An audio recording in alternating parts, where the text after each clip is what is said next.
Čia mes turime plovimą Čiobiškio 25 namo Vilniuje. Matome pasijungimą šalto vandens iš vandentiekio. Vandentiekio slėgis virš 6 atmosferų.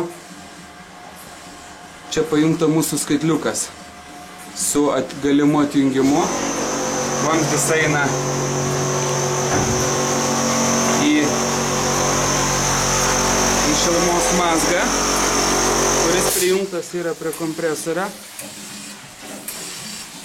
Šiuo metu kompresorius dirba pulsavimo režimu oro padavimo.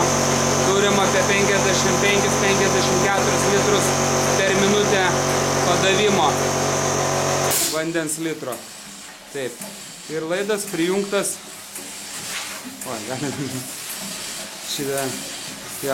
Pajungtas prie sistemos grįžtamos linijos.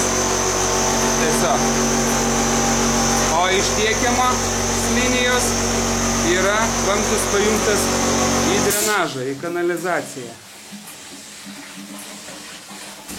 Ir mes matom, kaip išbėga vanduo.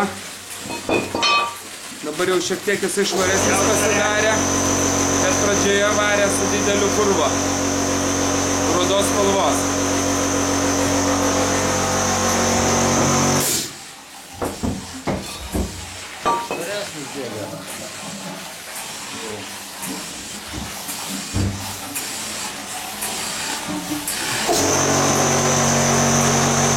Čia galima matyti, kaip dozuojama yra oras.